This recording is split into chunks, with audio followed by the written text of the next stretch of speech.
Post reading का topic conflict resolution. ये degree second semester English का टॉपिक है एंड इससे क्वेश्चन आ सकता है पार्ट ए ऑफ ग्रामर में, that is a theory question. And previous 2 videos में मैंने यूनिट 1 और यूनिट 2 की पोस्ट रीडिंग के टॉपिक्स के ऊपर एक्सप्लेनेशन दी है, that is decision making and holistic health.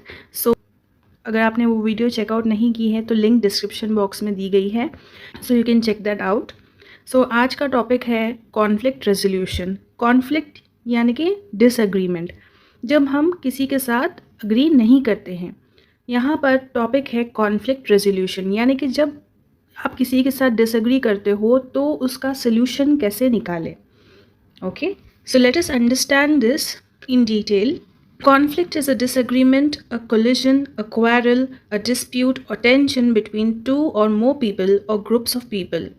Incompatibility, opposing ideas, distant behavioral patterns, and cultural or geographical concerns can contribute to conflict.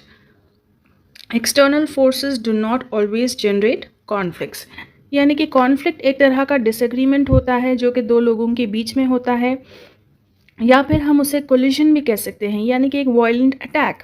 जब एक पर्सन दूसरे पर्सन के व्यूज़ के साथ एग्री नहीं करता तब वो उसके ऊपर अटैक करता है verbally. Then a quarrel is a heated argument. Dispute is again a disagreement or an argument, and tension is mental or emotional strain, दो लोगों के बीच में या फिर दो से ज़्यादा लोगों के बीच में। सो इनकम्पैटिबिलिटी कब होती है? जब आप एक दूसरे के आइडियाज़ को नहीं समझते हो, आप ऑपोजिट में लेते हो एक दूसरे के आइडियाज़ को, और दोनों भी पार्टीज़ के जो बिहेवियर्स होते हैं वो अलग होते हैं, बिहेवियरल पैटर्न्स अलग होते हैं, कल्चरल डिफरेंसेस होते हैं, जियोग्राफिकल डिफरेंसेस होते हैं, यानी कि लोग अलग होते हैं, कल्चर अलग होता है, पॉलिटिक्स अलग होती है। तो ये सारी चीज़ें मिलाकर कंट्रीब्यूट करती हैं कॉन्फ्लिक्ट को, यानी कि डिसएग्रीमेंट को। External forces do not always generate conflicts. अब एक्सटर्नल फोर्सेस यानी कि बाहर के फोर्सेस से हमेशा लड़ाई झगड़ा या डिसएग्रीमेंट्स नहीं होती हैं। Okay, conflicts 2 types, intrapersonal and interpersonal. Intrapersonal conflicts arise within the mind of an individual. A person who is at war with himself or herself is subject to intrapersonal conflict. For example, frustration or depression are indicative of intrapersonal conflict.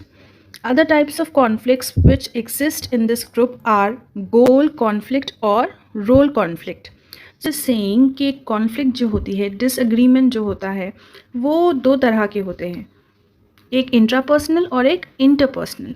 पहले समझते हैं intrapersonal conflict क्या है।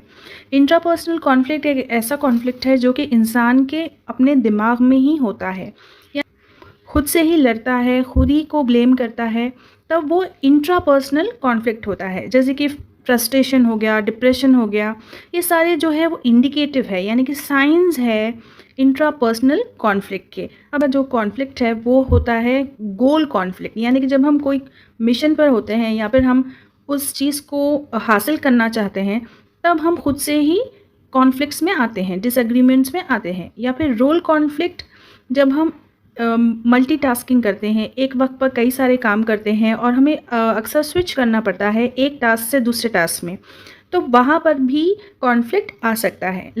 Now let us understand the 2 types of intrapersonal conflicts. Intrapersonal conflict में और 2 type के conflict है, as I told you. एक है गोल कॉन्फ्लिक्ट और दूसरा है role conflict. The goals we set for ourselves result in conflicts, dilemma about selecting the goal and reaching the goal. Many of us are multitaskers fulfilling many roles. If we cannot transition smoothly from one role to the other, the internal conflict arises. So यहाँ पर वो कह रहा है कि जब हम कोई गोल को अपने लिए सेट कर लेते हैं और हम अक्सर रिज़ल्ट की तलाश में होते हैं, बिकॉज हम उस गोल पर मेहनत करते हैं। ओके, फॉर एग्जाम्पल कोई एग्ज़ाम देना है, then you have to work really hard for it, and in between you will find some disagreements. आप हमेशा डायलेमा में होते हो, कन्फ्यूजन में होते हो। एक तो पहले गोल सेलेक्ट करने का कन्फ्यूजन, सेकेंड इज़ दैट उस गोल तक पहुंचने का confusion. Okay, so that is goal conflict. The second one is role conflict, जब आप रोल्स को ईजिली स्विच नहीं कर सकते, आप मल्टीटास्किंग करते हो एंड रोल्स को स्विच नहीं कर सकते, यानी कि ट्रांजिशन आपका नहीं हो सकता स्मूथली, तब आपके अंदर ही इंटरनल कॉन्फ्लिक्ट्स अराइज करते हैं, यानी कि खुद से ही डिसएग्रीमेंट्स पर आते हो। Now we are done with intrapersonal conflict. Now let us understand what is interpersonal conflict. Interpersonal conflicts are those that take place between two or more individuals, groups, communities, nations, etc. Conflicts are bound to arise in any personal or professional relationship, but all are not good at resolving a conflict. However, most of us want harmonious relationships and smooth interpersonal interactions. Disagreements and conflicts are part of any dynamic organization or relationship, but we do not always know how to resolve them. Conflicts arise because people care about their jobs or the people they are related to. तो यहाँ पर वो कह रहा है कि interpersonal conflict जो है वो या तो दो लोगों के बीच में हो सकता है, टू इंडिविजुअल्स के बीच में, या फिर दो ग्रुप्स के बीच में हो सकता है, या फिर दो कम्युनिटीज़ के बीच में हो सकता है, रिलीजियस प्रॉब्लम्स भी हो सकती हैं, दो नेशंस यानी कि दो कंट्रीज़ के बीच में भी इंटरपर्सनल कॉन्फ्लिक्ट हो सकता है। So you have to remember this कि इंट्रापर्सनल जो है वो विद इन इंसान के माइंड में होता है, एंड इंटरपर्सनल जो है वो फिज़िकली दो लोगों के बीच में, दो पार्टीज़ के बीच में, या फिर दो कंट्रीज़ के बीच में होता है। एंड कॉन्फ्लिक्ट जो है वो या तो पर्सनल रीज़न की वजह से या फिर प्रोफेशनल रिलेशनशिप की वजह से अराइज कर सकते हैं, यानी कि डिसएग्रीमेंट्स। लेकिन हर कोई जो है कॉन्फ्लिक्ट को, डिसएग्रीमेंट को रिजॉल्व करना नहीं जानता। Not everybody knows how to have a harmonious relationship, and हर किसी को स्मूथली इंटरपर्सनली दूसरों से इंटरेक्शन करने नहीं आता है। बाज़ लोग सिर्फ अपने ही ईगो में रहते हैं एंड अपने ही पॉइंट्स को सही समझते हैं एंड सामने वाले के पर्सपेक्टिव को नहीं जानना चाहते। सो ये जो डिसएग्रीमेंट्स है और ये जो कॉन्फ्लिक्ट्स है, ये किसी भी डायनामिक ऑर्गेनाइजेशन या रिलेशनशिप का पार्ट होते हैं। डायनामिक यानी कि एक्टिव ऑर्गेनाइजेशन या फिर एक्टिव रिलेशनशिप का हिस्सा होते हैं। लेकिन हर किसी को हमेशा इस डिसएग्रीमेंट को रिजॉल्व करने नहीं आता है।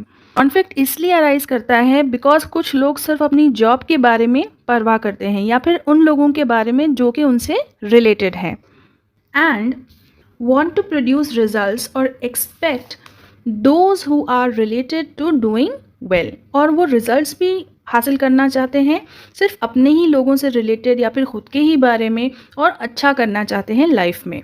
Conflict is not always negative. It should be encouraged when discussion and debate can generate creative, innovative approaches to issues. Conflict can be beneficial when the focus is on finding the best solution. However, conflict is unproductive when it fails to produce mutually satisfying solutions or when it becomes personal in nature. जो conflict है वो हमेशा negative नहीं होता है। Okay, disagreement हमेशा negative नहीं होता है।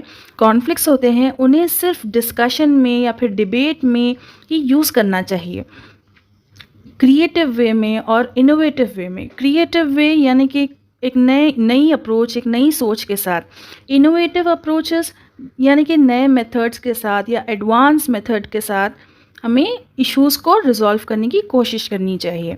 और कॉन्फ्लिक्ट जो है बहुत ज़्यादा बेनिफिशियल होता है जब फोकस जो है उस डिसएग्रीमेंट का होता है सोल्यूशन ढूंढने पर, यानी कि आप सोल्यूशन ढूंढने के लिए बातचीत कर रहे हो। ओके, ऐसे डिसएग्रीमेंट्स जो कि दोनों भी पार्टीज़ को सेटिस्फाई ना करे या फिर किसी एक पार्टी को सेटिस्फाई ना करे, और उसका गोल जो है उस डिस्कशन का ये ना हो कि आप सल्यूशन फाइंड आउट करने की कोशिश कर रहे हो, बल्कि ये हो कि आप पर्सनली किसी को अटैक कर रहे हो, तब ऐसा डिस्कशन जो है वो अनप्रोडक्टिव होता है, यानी कि कोई फ़ायदे का नहीं होता है।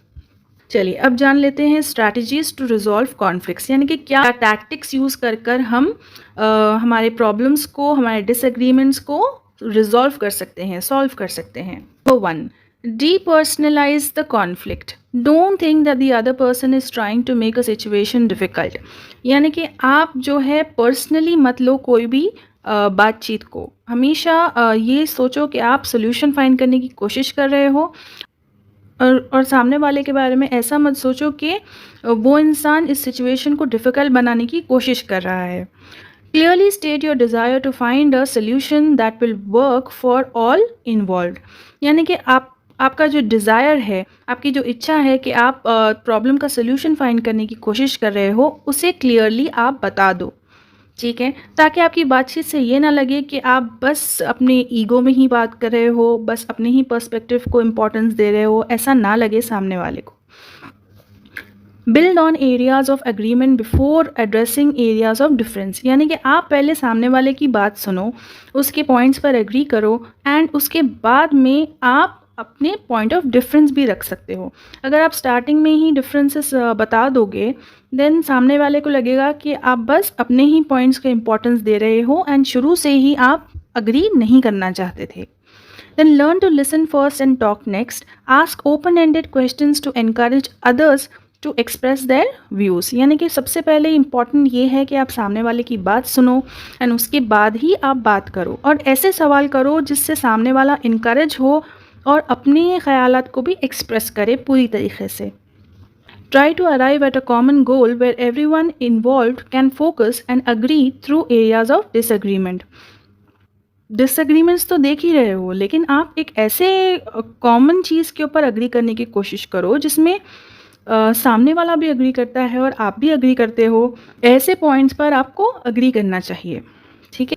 Search for understanding without implying criticism, यानी कि सामने वाले की बात को समझने की कोशिश करो बिना उसको क्रिटिसाइज़ किए, यानी कि तुम गलत हो, तुम सही नहीं बोल रहे, ऐसी ये सब बातें करने की बजाय आप सामने वाले के पर्सपेक्टिव को समझो. Focus should be on common ground issues and interest of both sides, यानी कि आप आपके भी इंटरेस्ट को इम्पोर्टेंस दो, सामने वाले के भी इंटरेस्ट को इम्पोर्टेंस दो और कॉमन इश्यूज़ के ऊपर बात करो और उसी पर ही फोकस करो.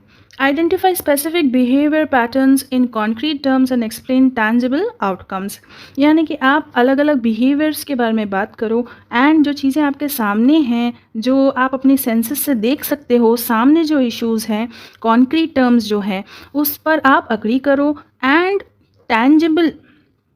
टैंजिबल आउटकम्स, यानी कि रियल एक्सपीरियंसेस के आउटकम्स क्या हो सकते हैं उसके बारे में आप बात करो.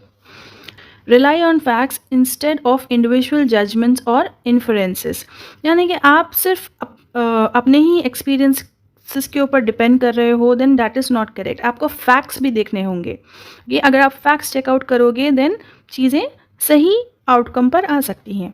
Set a goal in mind, the purpose for the meeting और डिस्कशन, अपने दिमाग में एक गोल रख लो कि मीटिंग का डिस्कशन पर्सनल चीज़ों पर नहीं होना चाहिए बल्कि प्रॉब्लम को सॉल्व करने के लिए आपको बात करना है.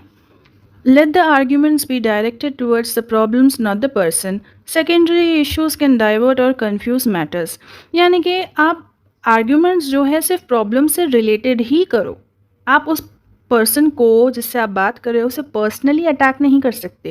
ये तो तुम ऐसे ही हो, you are like this only, all these things if you bring in between an argument, तब सामने वाले का माइंड जो है या फिर जो बातचीत चल रही है वो डाइवर्ट हो सकती है और चीज़ें जो है वो कंफ्यूज हो सकती हैं. सामने वाला आपकी बात को नहीं समझेगा एंड उसे लगेगा कि आप उस पर पर्सनल अटैक्स कर रहे हो.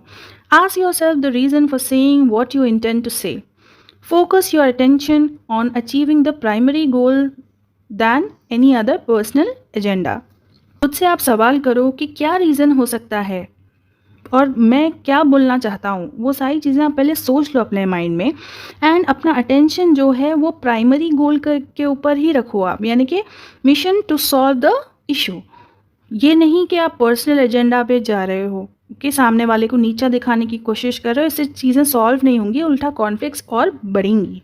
Keep the outcome in mind और रिजल्ट्स का ख्याल रखो कि मेरी इस बात का क्या रिजल्ट हो सकता है. Then maintaining a helpful attitude will help the other person comfortable and motivate him और her to work with you and solve the problem, यानी कि आप एक हेल्पफुल एटीट्यूड रखो ताकि सामने वाले को भी लगे कि आप अपनी बात को कह रहे हो और समझा रहे हो एंड सामने वाले को कंफर्टेबल महसूस कराओ एंड उसे मोटिवेट करो कि वो आपके साथ मिलकर इस इशू को सॉल्व करे. Okay, so this was all about conflict resolution. Conflict resolution से 2 क्वेश्चंस आते हैं मोस्ट इम्पॉर्टेंट. फर्स्ट है कि how can you resolve a conflict और सेकेंड है define the meaning of conflict. Okay, जी सेकेंड सेमेस्टर की प्लेलिस्ट डिस्क्रिप्शन बॉक्स में दी गई है. You can cover up your whole syllabus, all your lessons and all your grammar topics, and don't forget to hit the bell icon so that you'll be notified each time I upload a important video.